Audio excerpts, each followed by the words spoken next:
Hello, everyone. Nah, dude, I ain't doing it. Yo, what's up? Yeah, I should do it like that. Yo, what's up? Welcome to this episode of Across the Pond, the podcast where I speak to people from all around the world. Today's episode is from someone that is actually across the pond. I get to speak with Dustin, a man from South Korea. He wasn't born in South Korea, but he's living in South Korea, and he has for the last, I think he said 16 years, so a super long time. You pretty much say he's Korean at this point, you know what I mean? But we get to talk a lot about South Korean culture and South Korea. The first half of this podcast is just about the language and the culture and a little bit about North Korea and just kind of like the understanding that the two countries have and everything. Really, really cool. And then we talk about Dustin's education a little bit and just kind of the whole idea of teaching, you know, why he likes teaching, and then we talk about his podcast. It was a very nice conversation. I loved it. I love learning about stuff, if you don't know that already. I love learning about culture. I love learning about people. I love learning about understanding people. My favorite thing. Anyway, without further ado, here is a conversation that I had with Dustin.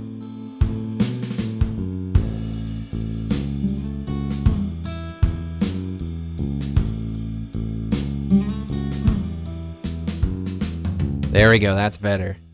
Okay. Yeah, so it wasn't even, it was pulling from the headphone mic instead of the H5. Gotcha. Is there a way you can turn yourself up just a little bit? If Yeah. not, that's okay. I think if it's gonna cause a little bit of noise. Is that better? Yes. Okay. Yeah. I just turned the zoom up. Okay. Gotcha. I can also sit closer to it. No, that's fine. I was just curious. Because you know how like it's because you've done podcasts and stuff before, yeah? Yeah. Yeah. So you know how sometimes you're talking to someone and like it's weird because sometimes people are really loud and other times people are really soft, and so I was just curious. Right. Yeah. Well, I'm also for some reason I'm facing towards the computer instead of towards the mic, so I can also I could also do that. I was like, oh, I should be looking at the camera, but there's no camera and there's nothing, so I can just look at the mic and that's fine too. It's all good. Whatever works for you, honestly. Because I can move around some settings and whatnot, but I mean, hey, if you're comfortable, then you're comfortable. Awesome. Cool. Well, thank you for doing this, and thank you for waiting a little bit while I made food. No worries. I wasn't expecting, honestly, to eat, and then about 5:15, I was like, shoot, I should actually make some food. And then I decided on making chicken curry, or curry chicken, or whatever, and it took a little bit longer than I thought I was going to, so that's on me. No worries. It's a lazy Sunday morning here. Oh, Sunday. Lucky you. Where are you from again? I'm from Michigan, but I've been living in South Korea for about 13 years. So tell me real quick, how does a Michigan boy, the middle of nowhere, go to living in South Korea? Well, the person I was with at the time, just after I graduated university, person I was with at the time was adopted from South Korea. And I was like, you know what? There are jobs out there that I can go for 1 year, teach English, learn some language, learn some culture, and just have a nice little adventure, come back. During that time, we broke up, and I was like, oh, Korea's not bad. I can get paid to do what I love because I'm trained to be a teacher. Mm-hmm. And, it's just kind of exciting and fun to explore over here. So, yeah, that was about it. It's just like, oh, I'll stay. Wow, that's kind of cool. I wish I could do that because I'm married now, and we decided to live in Seattle because my wife's parents are close enough to the area to where we feel like it's a nice distance away from where they're at compared to where we live. And she, before we got married, she was like, yeah, so regardless of where you want to live, we're going to live near my parents. And it didn't go like that, but it was kind of that idea of, like I want to be close to my parents in case something happens. Yeah. And so my plan before I even met my wife was when I graduate college, I'm going to move to England or somewhere in Europe. I'm going to find someone there, and then I'm going to settle down. Like, I didn't really care where it was or who it was or where they were. I was like, I'm gonna meet someone, and that's where I'm gonna settle. So it kind of sounds like you kind of had the same idea as me, if anything. Yeah, I'm not really stuck to one place. I feel like I can move around and be comfortable in a lot of places. And Yeah. over here, the language isn't so hard to pick up, and there's a lot of people around who are willing to help you and like that. So I can speak Korean now after Cool. marrying a Korean woman and staying here for 13 years. But people will really try to help you even if you can't speak the language. So it's all pretty good. I've heard that Korean is one of the easiest languages to learn because there's only like what 13 characters or something like that. They have an alphabet pretty close to English, but it is called like the 1 week alphabet. You can Okay. pretty much learn it in a week, and it's not tonal. And like you can get the basics down pretty darn quick. Oh, The trouble comes when you try to talk to different people because there are formality levels. okay. So there's like, for a close friend, you would say 안녕, or for somebody younger than you. Hmm. For somebody about the same level or a little bit distant from you, you don't know them so well, 안녕하세요 is hello. And then if you're speaking to a crowd or somebody higher than you, there's 안녕하십니까. Mm. And So, that all just means hello, but in different formalities. yep. Really? So then, how many? Well, let me ask this: in Korea, are there different like super distinct social classes? It's not so much social classes as in age classes. Okay. So you definitely like to grandfather, instead of saying 잘 잤어요, which means oh did you sleep well, you'd say 잘 주무세요, which is a higher level word for sleep. 주무세요 instead of 잤어요. Oh, so it's just kind of trying to show a sense of like, oh shoot, what's that word? Respect? Yeah, Okay. yeah. And there, like you'd even switch between 나는, which is me, and 저는, which is me, but I'm lowering myself. Um, Ah, so almost like a subservient mindset. yeah, it's just like trying to be respectful to somebody in a higher position than you, Gotcha. um, Gotcha. whether that be through office hierarchy or through family tree. Um, because I've got in my wife's family, because her grandmother's or because her mother's siblings are such a wide age range, she's got um, cousins who have to use higher language to people younger than them because they're from the higher part of the family tree. Oh wow. So even though they're younger, they have to be addressed as like uncle and aunt.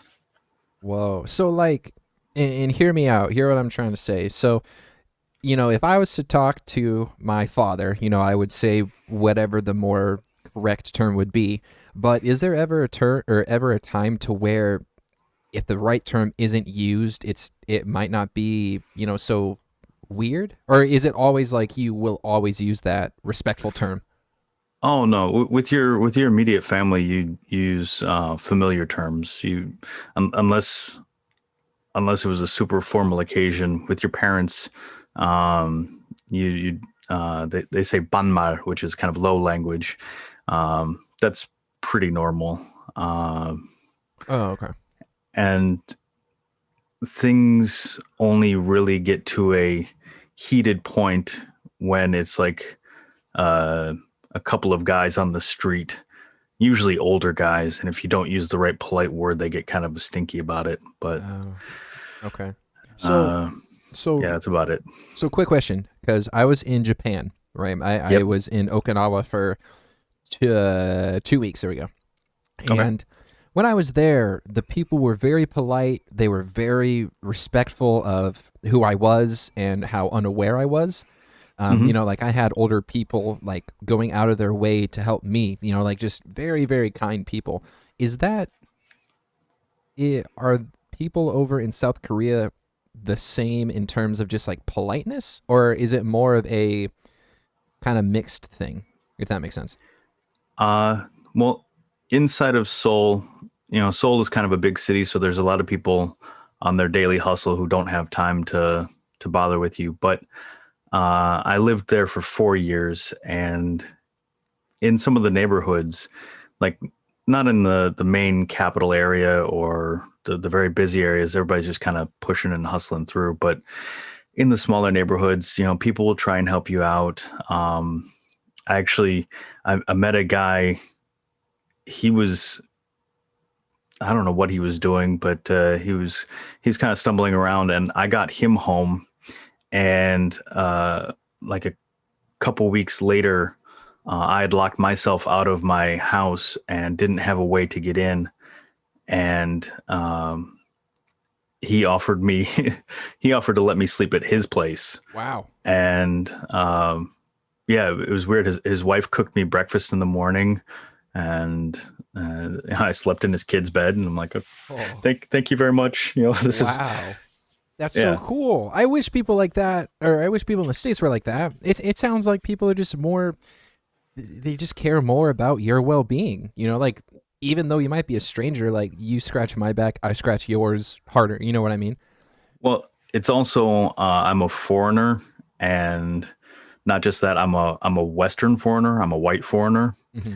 So I can only assume if somebody, like in my neighborhood, there's a lot of so in Korea they use the term 외국인 a lot, which "외" just means outside, "국" is country, and "in" is person. So they use foreigner a lot, and I can only assume that the treatment wouldn't necessarily be the same for the Chinese immigrants here, or the Russian Oh, immigrants here, or the African immigrants here. I'm kind of in a privileged position, being a American white guy who's an mm, English teacher.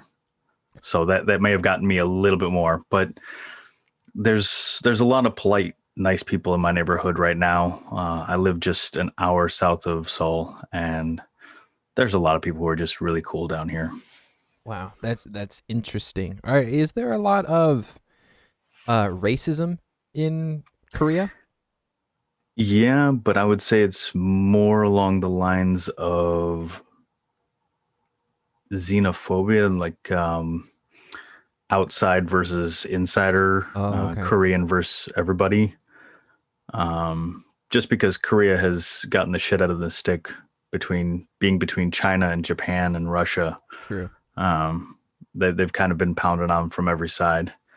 And there is stuff like in some of the hiring practices. It was a lot more common when I first got here that they would say, "Oh, looking for a teacher, white teacher." Hmm. It's like, okay. Interesting. Um, but there aren't any laws that protect people from being discriminated against as far as their ethnicity here.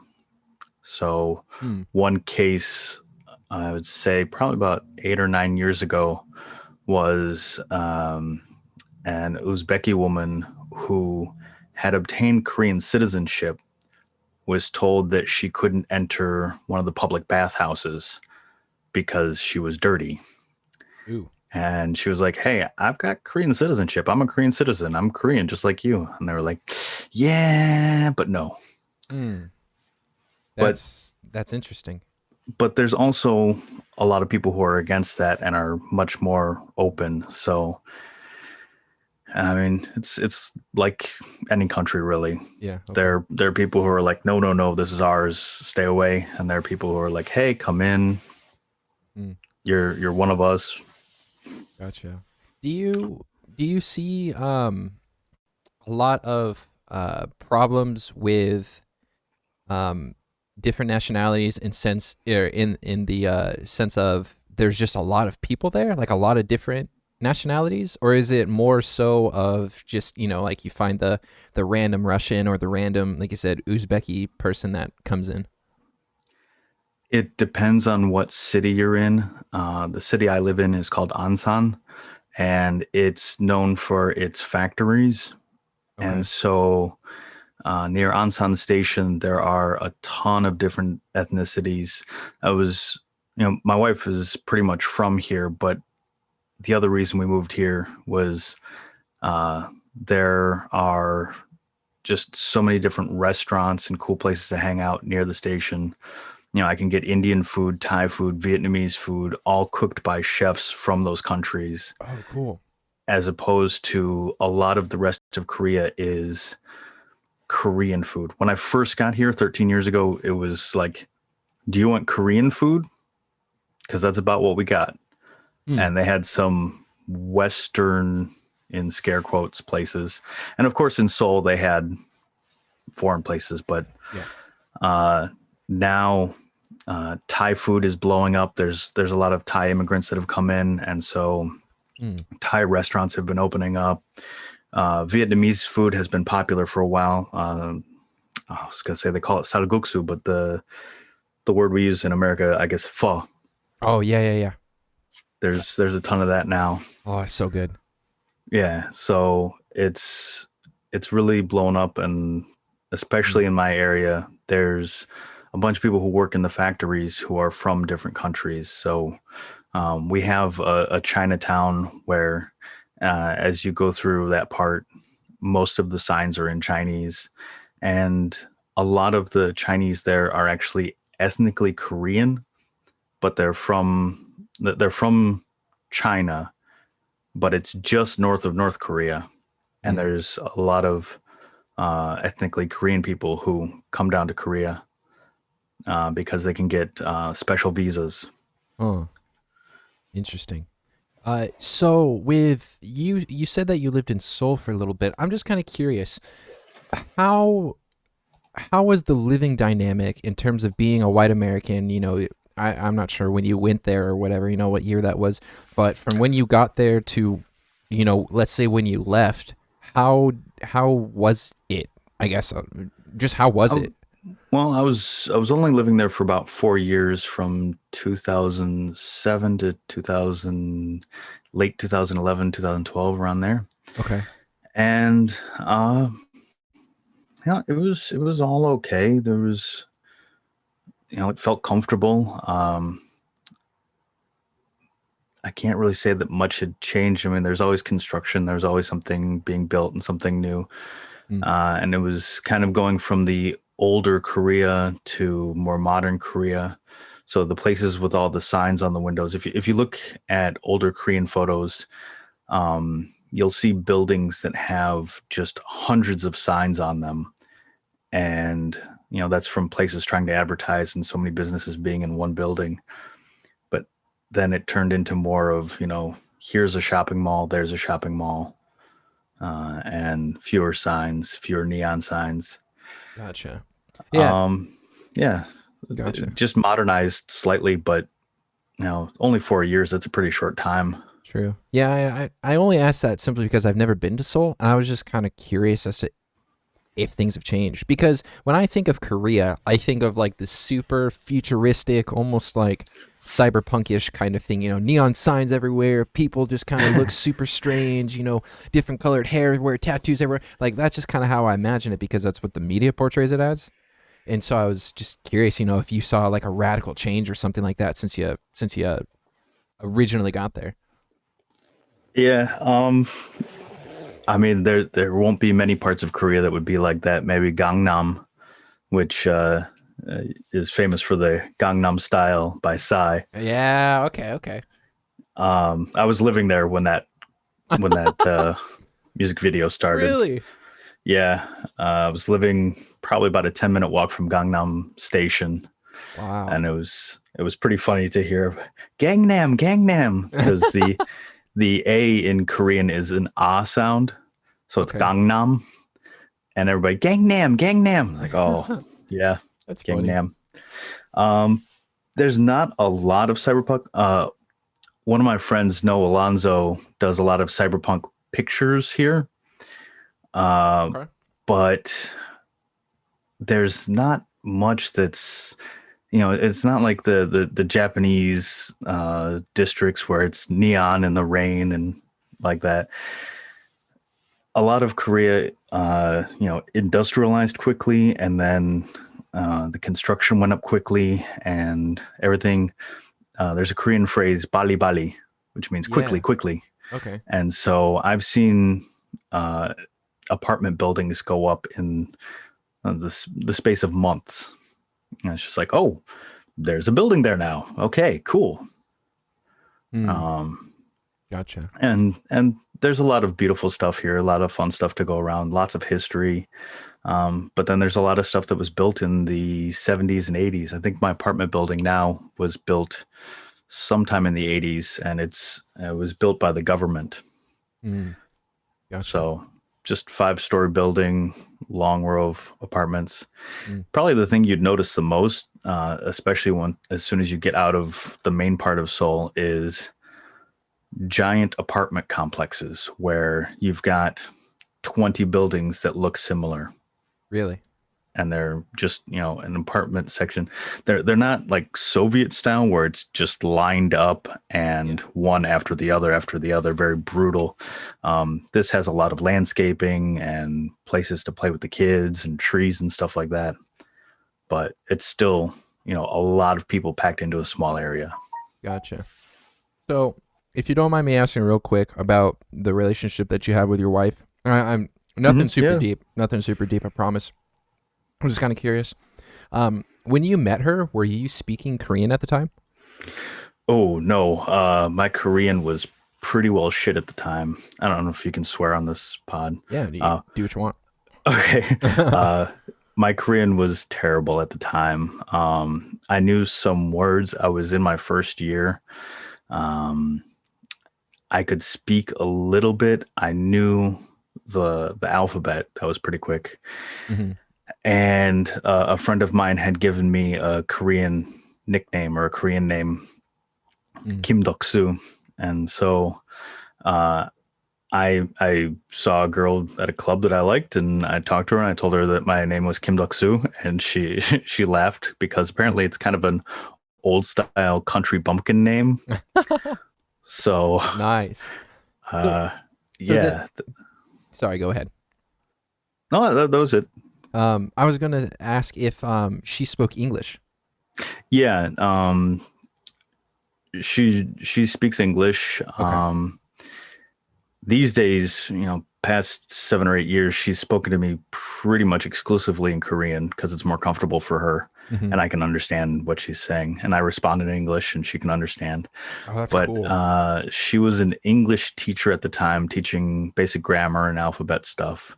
A Gotcha. lot of the Korean English education is toward getting a good score on the test, and so Koreans Korean English teachers know English grammar way better than I do. Hmm.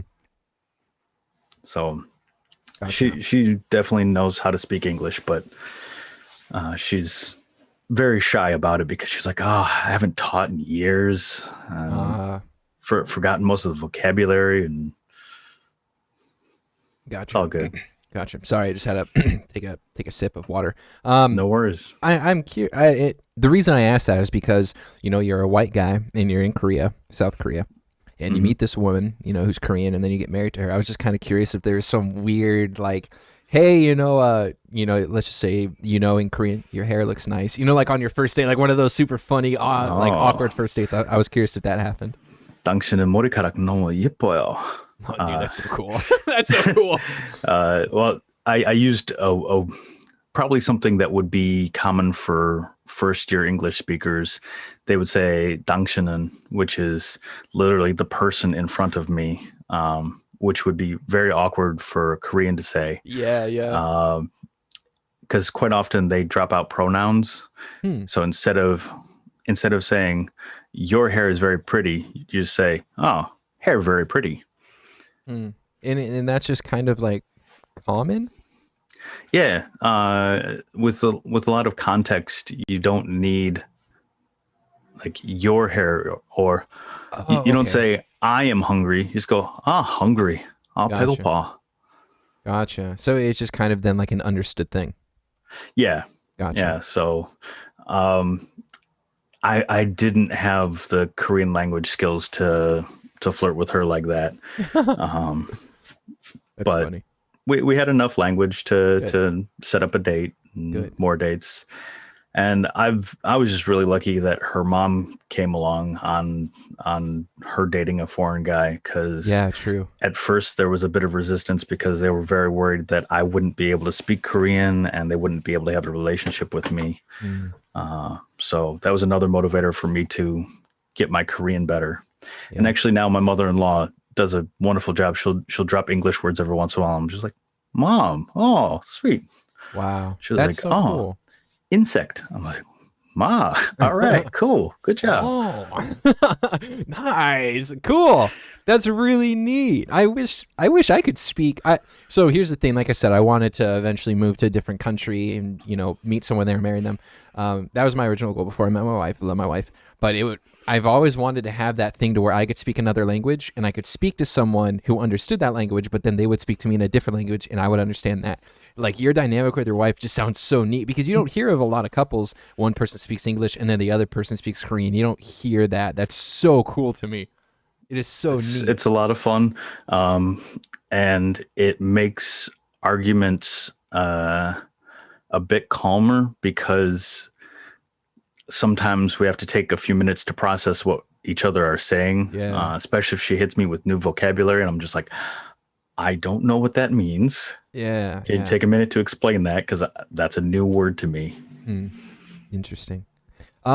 So I'm kind of curious about the North Korean part of Korea. And just hear me out. I spoke with a Sure. military vet a couple weeks ago, and he was stationed in Seoul. And he told me a little bit about North Korea and just kind of, how it is.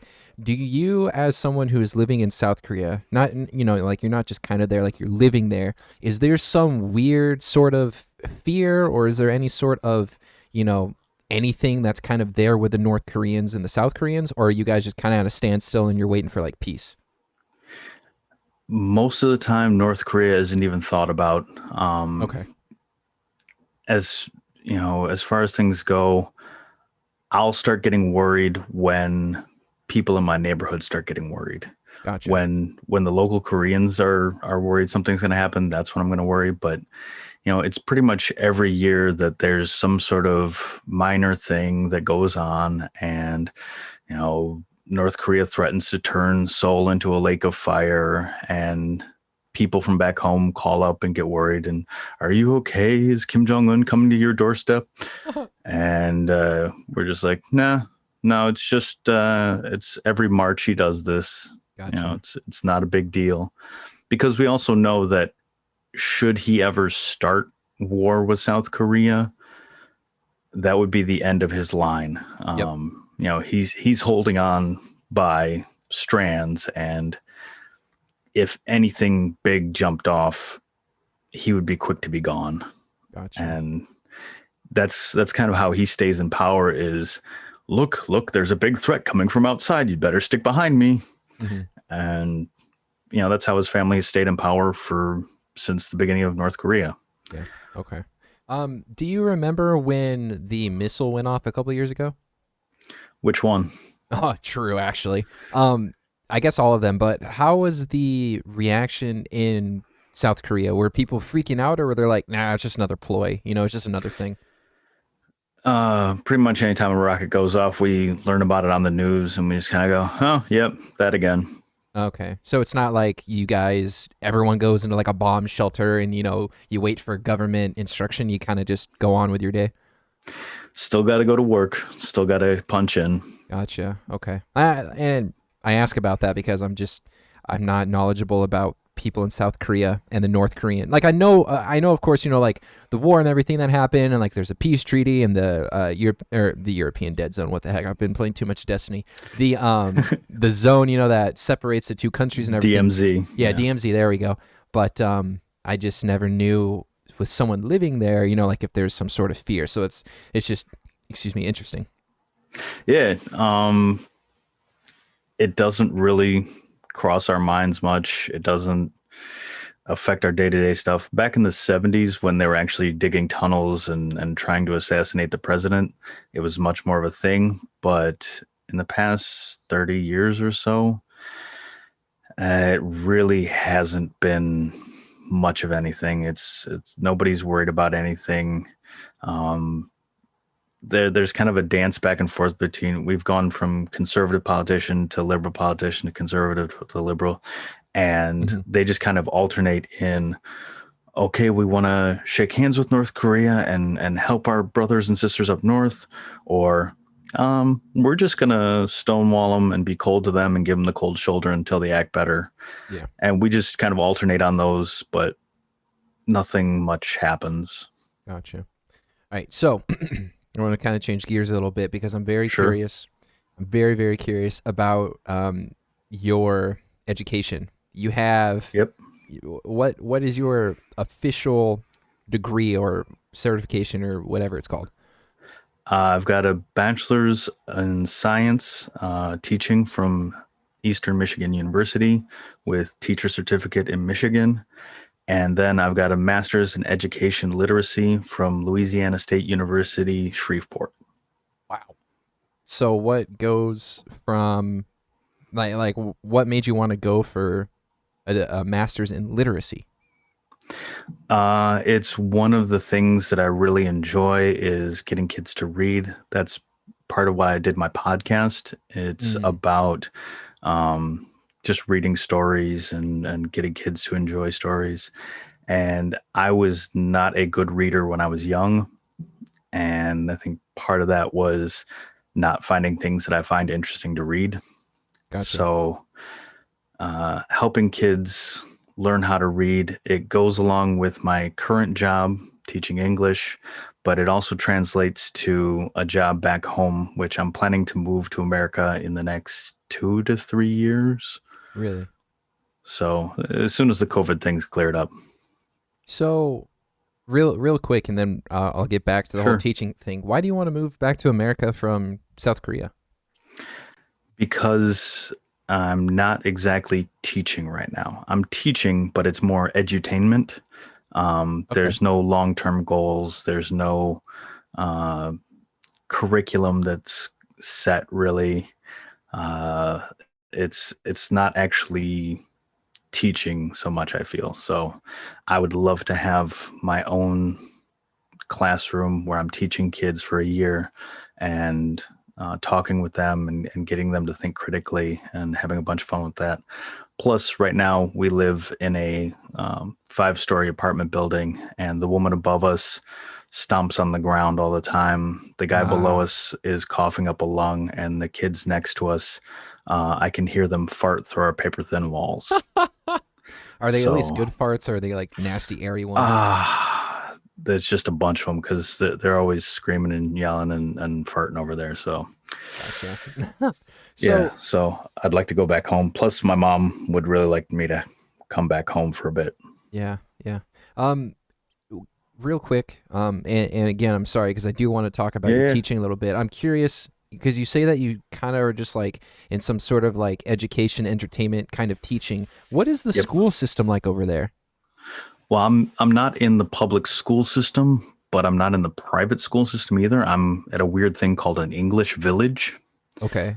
and these were popular, much more popular, like 10 to 15 years ago.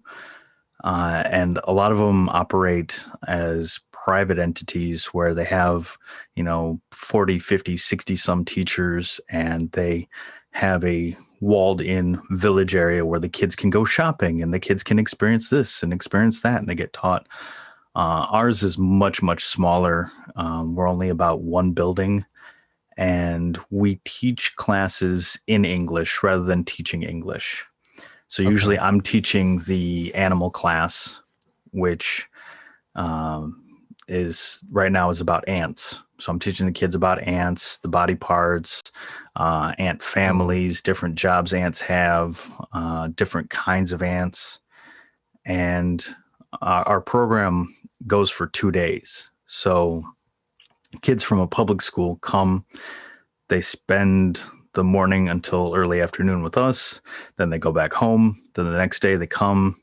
And then after lunch, we have some games and then award some prizes and then send them home. And the next day we get all new kids. Whoa. So that's our program. Public school, um, public school, they've got their regular classroom and Okay.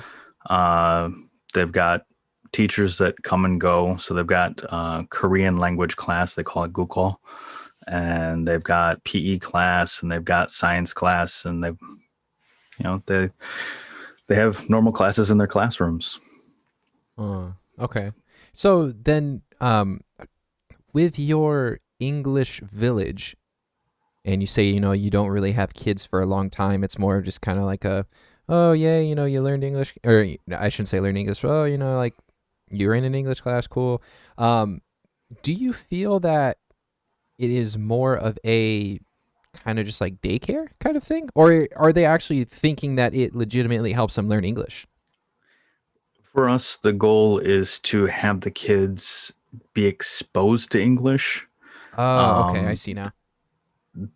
One thing that I've kind of pushed for the school to do, and they finally picked up on it, was having 5 special words from each class. So we can't get the kids to learn a whole bunch of English in 2 days. Yeah. But what we can do is we give them passports that have lots of extra pages.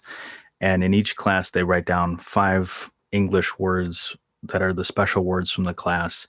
And I have them write the Korean translation for them as well, so that they can have a good 40 to 50 words that they can go back home and look at again and go, oh, yeah, I remember that word. Okay, that's a word that I might need in the future in English. And just gives them a little bit of English practice and some enjoyment. There Gotcha. are some groups of kids who are really good at English who can speak it quite well, and there's other groups that come in that have almost no English.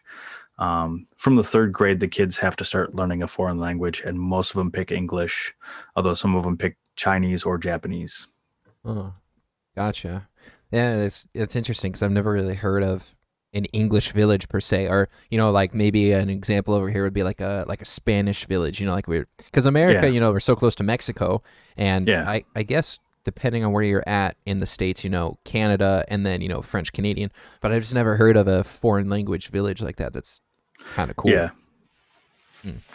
Yeah, Um, some of them have fun classes. We try to have fun classes. We try to have stuff where the kids are making things, doing hands-on experiments, doing a lot of fun stuff like that. But a lot of the other ones have classes like airport class. Okay, let's go over the dialogue. What would you say in an airport?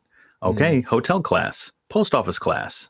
yeah. And they had a thing for a while where if you spoke Korean at the English village, you would go to jail. So they had Yikes. an English jail. And I was like, well, of course kids are being traumatized by English if they're trying to speak and understand something, but if they don't get it at first and they need to ask their friend in Korean, hey, what does this mean? What is it? I don't understand. And we jail them for it. Jeez, that sounds like the Yeah. res schools. Yeah, that's rough. That's really rough. Yeah, like the So residentials. yeah, the Yeah. residentials. So I kind of going back to your English, Yep. excuse me, your education. Yep. What kind of wanted? Goodness, I can't speak tonight. Forgive me. What like man, I'm an English speaker, but I can't speak English. So what when you were a child or even a teenager, when you were younger, what made you want to go into teaching? Like, what was kind of that time or that moment or whatever it was that was like, yeah, like I feel like I want to teach people. I want to teach kids. Uh, I think since late middle school, early high school, I've wanted to be a teacher. I've had some awesome teachers. Um, and my mom is a professor at a university. So we've always kind of had teaching around the house. And, it's a lot of fun to know trivia. My dad is one of those trivia guys that, knows facts and dates and all sorts of stuff. So the combination of my mom teaching and my dad being the fact guy, Hmm. uh, it's a lot of fun to be smart and impart wisdom to other people, even if it's just silly trivia stuff. And I've always enjoyed it. And then working with kids has always been a lot of fun. So I've worked at a preschool back in the States before I got into my college. Hmm. Um, And yeah, it's fun to impart knowledge, and it's fun to have people get stuff, and it's just been a fun job. So Gotcha. it's something I've always kind of enjoyed. Gotcha. And then, so when you were originally wanting to teach, um, what, and you might have just said this, and I apologize for not hearing it, but what made you want to go into like the whole English side? Um, I don't even know if I really enjoy teaching English per se. Um, you know, I got the job teaching here because this is the job that's available in Korea, is Gotcha. teaching EFL. Um, if I could teach science, which I kind of do in my current job. In my current job, I'm teaching science, I'm teaching culture, I'm teaching biology, and all sorts of fun stuff like that. Hmm. The actual English stuff, mm, not so fun. Like grammar and Gotcha. stuff like that, Yeah. not fun. If you ask most native speakers why they use the versus they probably wouldn't know. Mm. It's not something that automatically comes to mind. It's just like, well, I say why? What's the rule? What's the rule? Yeah. Not so much fun for me. What's the Gotcha. past perfect present? Yeah. I was never a big English guy. I can remember some of the things that I missed out on. So when I was in elementary school, I finished fifth grade in Las Vegas, and then going into sixth grade, my family moved to Montana. So of course, being so young, I went with them, and I went to the school.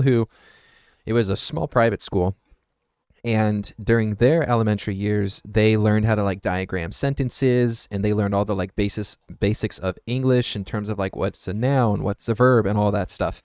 And I didn't learn that when I was in Las Vegas. I'm not sure if that's just because the curriculum or whatever it was, but when I was going into sixth grade, they're like, all right, so we're going to diagram sentences. And I raised my hand. I was like, what the heck is that? And everyone looked at me like I was stupid because I didn't know I didn't know English. And like I knew how to speak it, but I didn't know the grammar crap. I didn't understand, what a verb was at the time. I didn't understand what is it like a um oh, I don't even know what the name is, but The it's tenses or well, I kind of knew the tenses, but like adjective, verb, okay, conjugate, parts all of that. speech. Yeah, parts of Yeah. speech. I never learned that stuff. And so, like, I mean, like, I know what a noun is now, but if you ask me, like, what is the blah, blah, blah, blah, I don't know, dude. Like, I speak it and I know what it means. I don't need to know what it is. I just know what it means. So I understand when you say, you don't like English. I don't like English either.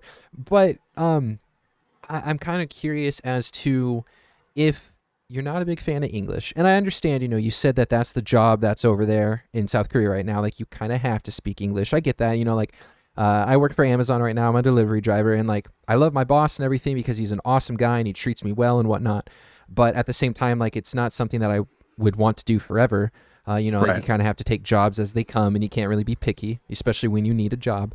Um, in South Korea, is there any other job that you could get? Like, would you be able to get a teaching, let's just say a science teaching position in Korea or in Korean, excuse me? I don't speak enough Korean to do it fluently to teach Gotcha. science. There's a whole bunch of technical words that I'd be like, I don't know the word for that. Okay, let's Gotcha. look at the dictionary. So I could teach at an international school. That's actually something I've been looking at, but where I could teach, an American curriculum in English to multilingual kids. But Gotcha. and actually, I really do enjoy English as far as like etymology and word history Yeah. and Yeah. like playing with words. It's yeah, the diagramming it like that's really old 16th century grammarians, old guys with wigs. Now we are going to diagram a sentence. Make sure you know your Latin rhetoric. Yeah. It's No like, kidding. oh, boring. Yeah. Okay. Yeah. I was just kind of curious because you did say earlier you spoke Korean pretty fluently. So I was like, oh, like, why not just try it for school? But that makes sense. It's not your native language. There's probably a lot of mannerisms and stuff that you might still not know. But, I would consider, at least looking into the international school a bit more. But again, you say that you're moving back to the States soon. So maybe, I don't know. I don't know what to do. Would your wife be okay, like teaching in English and stuff, if she was to come out here? If you don't mind me asking, that is. Uh, yeah. I don't think she would be a teacher in America. Like she did teaching as a job because she was good enough at English, but her major was screenwriting, Oh, and okay. so she would probably go back to writing stories and such. Korea's got an online publishing thing where if you write a story, you can publish it on one of their major outlets, and people click on it and read it and pay a couple of cents, and money will come back to you. So That's she cool. used to. She's very shy about it. She won't tell me much about what she's writing, but Uh, she has published stuff and she's gotten paid for it, and she's entered contests every once in a while, and she has friends who are writing scripts for TV shows. So that's more her area than teaching. wow, that's really cool. You're the brains, and sorry, that's going to sound very disrespectful. I uh, didn't mean it like she that, but she's definitely got brains. She's got the writing skills, and I'm yeah, like, yeah. I wish I could write as well as you, but she won't show me anything. Yeah, and I didn't mean that to say she was dumb or anything. I was just going to say that you're the teacher, and then she's the screenwriter or whatever it is. She's really good at writing and stuff. Would you say that she's a creative one? Yeah, yeah. She's creative with words, which I guess is one more thing I like about her. Mm. But her sister is the artist. Her sister paints nails and draws pictures, and is very good with colors and her hands, Mm. which is strange because her sister is also the athletic one who, when we went kayaking in America, she was right out in that boat paddling around having a lot of fun. And my wife is like, I'm just going to sit here by the beach. We're just going to sit by the water. Yeah, And gotcha. yeah. Cool. Man, that's really neat. I've never heard of someone actually writing, or I shouldn't say screenplays, but writing scripts and stuff and doing Yeah. all that. I mean, like, of course, it needs to be done, but I've never heard of anyone that's like related to or married to, or they know someone who does that. That's just really cool to me. Yeah. There's several TV shows that her friend Young Hee has written on. They're Korean TV shows, but it's Yeah. stuff like Let Me In, which is a beauty show. And yeah, their hours are kind of insane because you have to be on set writing and rewriting stuff as it goes along, and they've got super long hours Oh and man. not great pay Yeah. because it's kind of a small market. It's like, well, you're going to work for a Korean company and these 5 companies own everything, so pick Mm, one. gotcha. Interesting. So I'm kind of curious because you said it earlier, and I'm kind of curious about the inspiration and Sure. everything. Your podcast. What is the name of it? And then kind of like, what is your inspiration behind it? Well, it's called Sandman Stories Presents. I was just trying to pick a name that invoked sleepiness, and I'd started it only at the end of May, and my hope was, with all the stress that people are going through right now, if I read stories and just added a little bit of music or a little bit of noise behind them, people might be able to calm down or go to sleep. So that's why I picked the name, and it wasn't taken. So Mm. that was the other reason I picked the name. And for my school, they've got me reading um, kids' books so that the kids at the school, if they don't have a chance to read English books because there's not the one that they want to read available, they've got a chance that they can read an English book with a native speaker reading it. Mm. And since those are all copyright, I didn't want to have any copyright infringement on my podcast. So I was Yeah. like, okay, where can I find stories to read that people can listen to and enjoy, and I won't be busted for copyright? And so I went to the public domain, and there are a ton of books on Project Gutenberg and archive.org. And I've just been going through and reading them, and people have said they like my voice, so I was like, okay, Yeah. cool. Let's get that into a podcast. Yeah. I was gonna say when we first started speaking, I was like, man, your voice is very. It's gonna sound weird, but like soothing almost. Like Yeah, it's just a that's very calm, and it's easy to listen to rather than someone's voice who's like very nasally or, too deep to where it's like, what'd you say? You have a very nice voice. Thank you. Thank you. That's what I've heard for a bit. I obviously, since it's the voice in my own head, I can't hear it so much, but I've gone on what other people have said and I've been like, okay, I'll start a podcast then. Yeah. So that's what I did. And that's what's happening. That's really cool. That's really neat. I like the idea of reading stories, like, because of course there's a lot of podcasts out there, and I'm very into the whole like video game technology thing. So I listen to a lot. They're however long they are, but they deal with so much about technology and phones and video games and content and all that stuff, and there's so many of them out there. But you don't hear a lot of people, just kind of sitting. And do you mind me asking, like, how long is like an average episode? Like 5 or 10 minutes? Yeah, it really depends on the story that I'm recording. I have one that actually I think it's the first one in on the podcast is 30 minutes. Gotcha. And that was one of the longer ones I recorded, but most of them, because the stories are fairly short, most of them are 5 to 10 minutes. Yeah. And like I was saying, you don't see a lot of podcasts that are only 5 to 10 minutes because you have people who want to be like, yeah, like there's maybe 5 or 6 things that we're going to talk about. It's going to take about an hour, hour and a half. Let's just kind of bust it out and that'll be an episode. And so it's really nice to hear that you have episodes that are 5 to 10 minutes. And it's just kind of, I might listen to this before I go to sleep, or I might listen to this in the morning just to kind of, like get, into wake up mode or whatever it is. And it's a cool idea. I really had never thought about just kind of, I'm going to read you a story today. My name is Dustin. Hello, everyone. I'm going to read you a story. Today is the little tiny apple or whatever the story is. Yeah. It's a cool idea. Thank you. Yeah, it's a really cool idea. I like that. I like that a lot. How long have you said you've been doing it since May, yeah? The end of May. So pretty much starting in June was when I started. But I've also got a YouTube channel that I do the same thing on. But on the YouTube channel, I also have children's picture books from the public domain. Oh. And so I can't really do the picture books on the podcast. Yeah. So actually I started with that. And then a guy that I worked with was like, oh yeah, there's this thing, Anchor, that you can do free podcasting on. I'm like, oh, free. I like free. Yeah. Because I'm not out to make a profit. I'm not out to make money on any of this. Yeah. And so I'm using all Creative Commons, public domain stuff that can be remixed and reused. And the less that I have to pay out, the happier I am. Yeah. I bought this Zoom mic so that I could go out and make recordings in nature and just have background ambient noise that people can enjoy. Wow. And that's the most I've paid for in the podcast. That's really cool.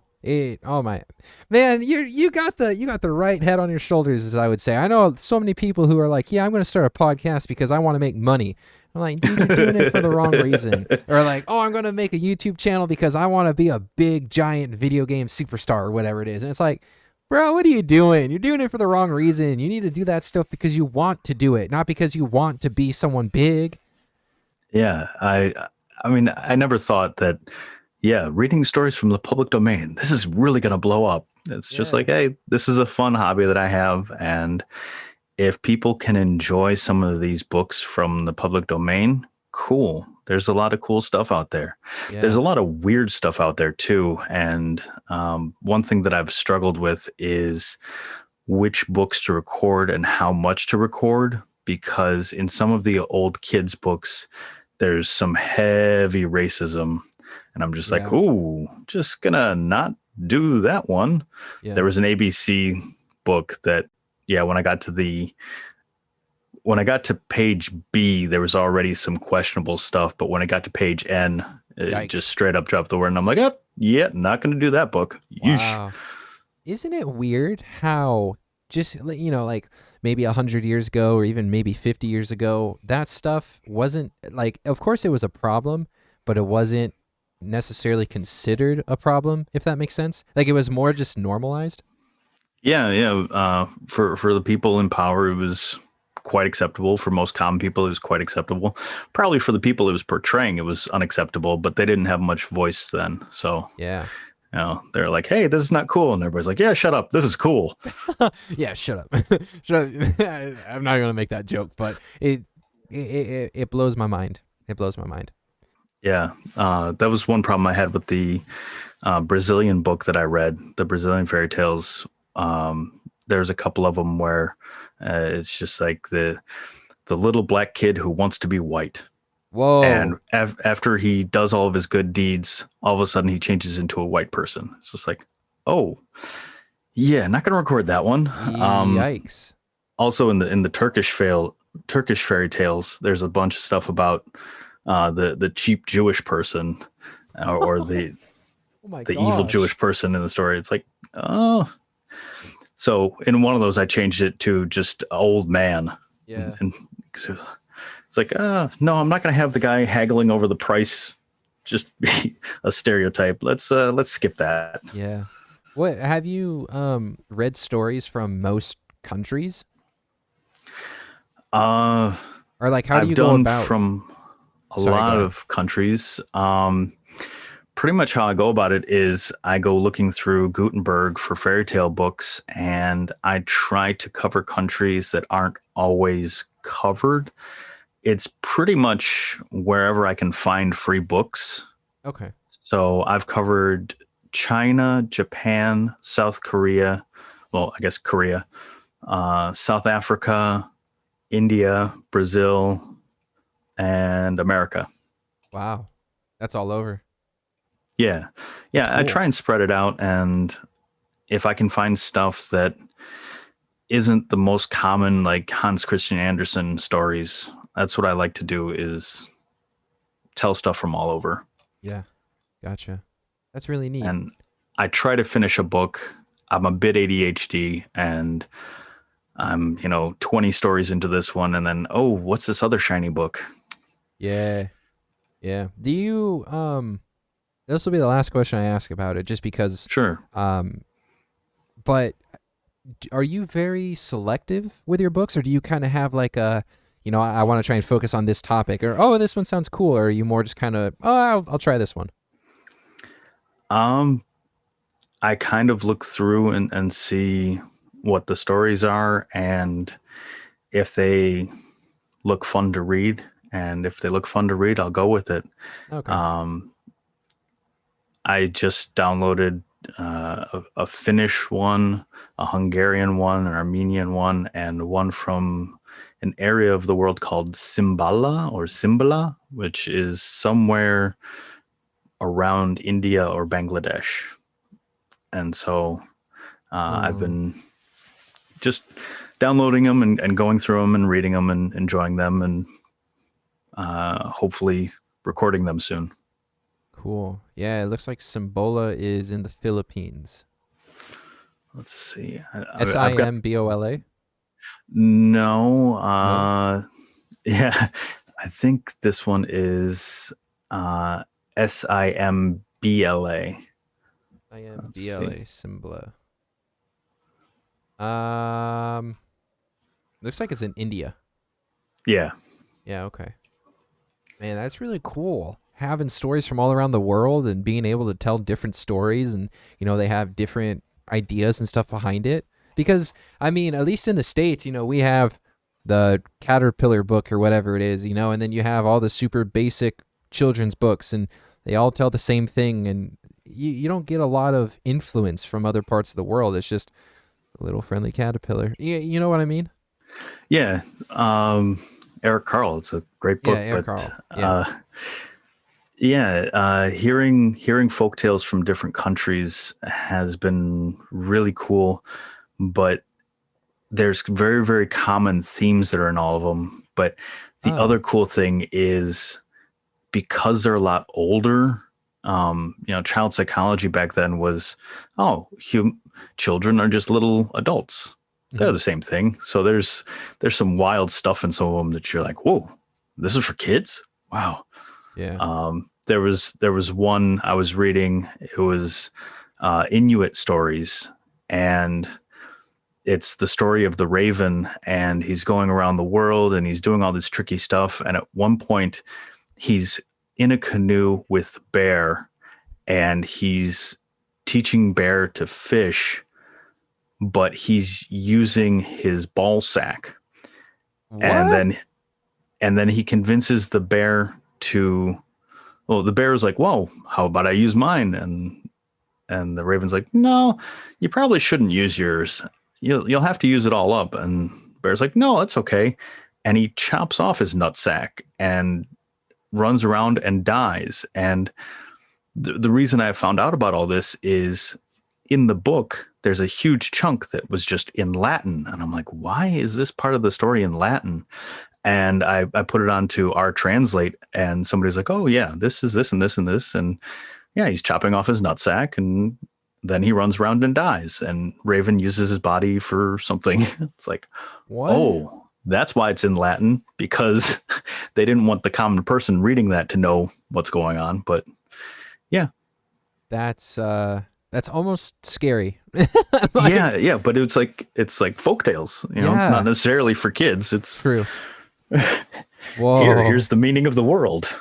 Man, let me just chop off my nutsack and I can go fishing. Like, yeah, I'm just curious as to like, and I mean, I don't know if we'll ever understand, the origin of folk tales and all that stuff, because they're pretty much like tall tales now. But like, who comes up with, let me chop off my nutsack and then I can go fishing? Like, who comes up with that?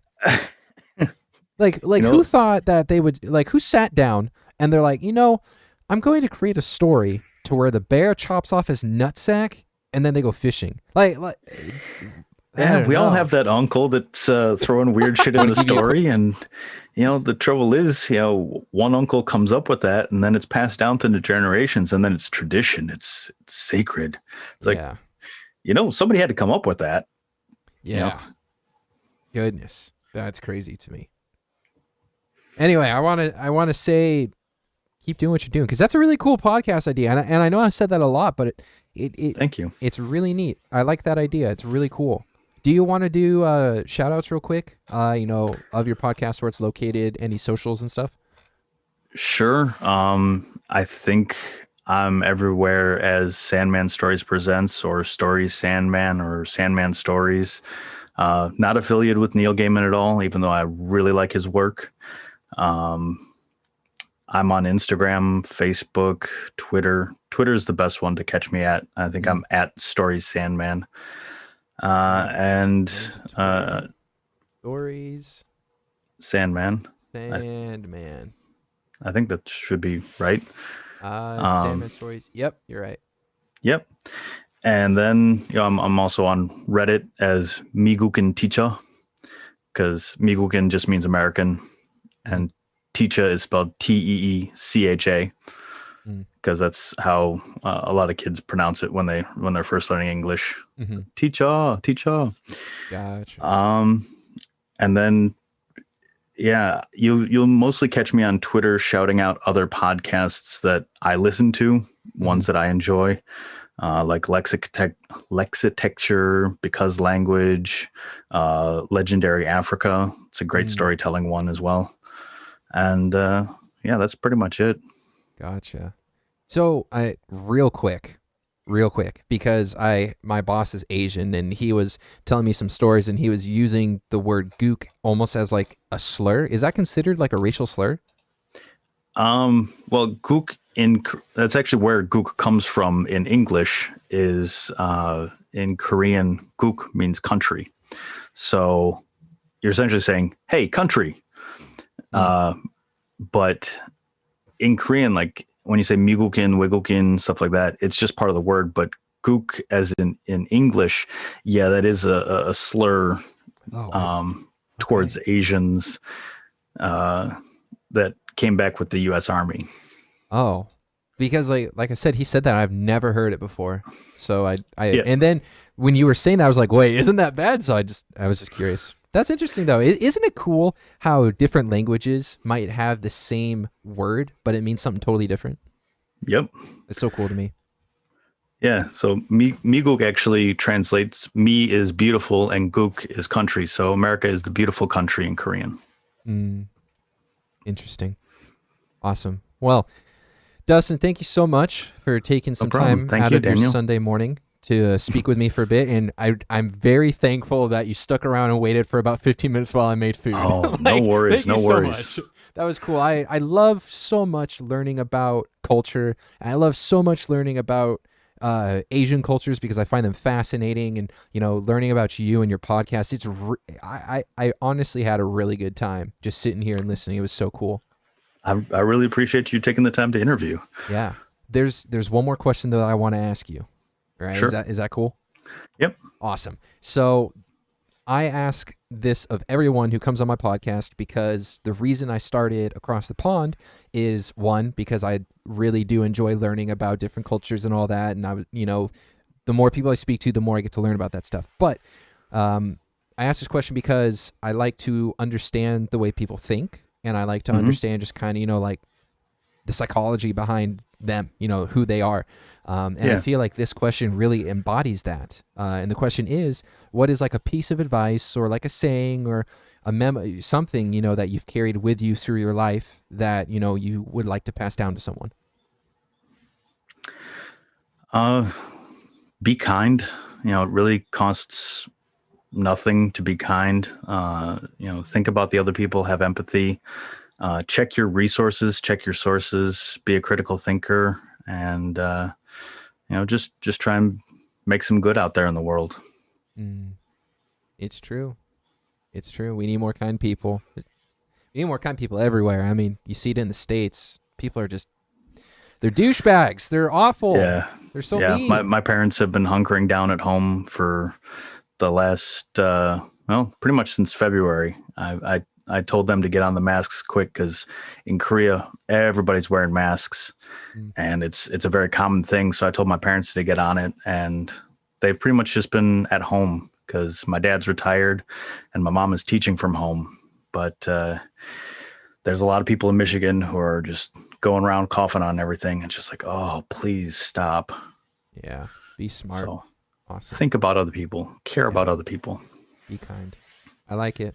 Awesome. Well, thank you again, Dustin, for chatting with me for a bit. Thank you, Daniel. Yeah. Tell your wife that I said thank you for, letting you do this for an hour and not being so, it's Sunday, be with me. So awesome. That was really good. I really did enjoy that, the time that we had together and just learning so much. So thank you. Thank you very much. I'll be sure to link your podcast and stuff when this comes out, and I will let you know.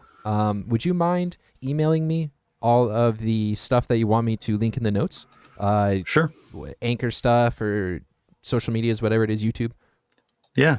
Awesome. Luckily, it's all in my link tree. That's, I see. What I'll do keeps it much nicer. Yeah. What I'll do then is I'll just put in your link tree. I think that's the easiest way. Yep. Cool. I'll do that. I'll do that then. Sweet. Thank you so much. I really appreciate it. Yeah. Thanks for interviewing me. Of course. Yeah. That was fun. I hope you have a great week, man. You too. Yeah. Take it easy. All right. Bye-bye. Bye.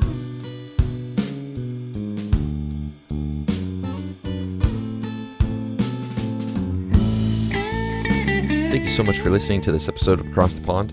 Please share this with your friends and family, as well as giving my email to someone you think would love to star on an episode of the show. Connect with me on Twitter, find us on YouTube, and please consider checking out Patreon if you would like to be a part of Across the Pond. Thanks to Mark for the logo and for the Black Couch label and Ollie H for the music. Tune in next Sunday for another awesome episode of Across the Pond.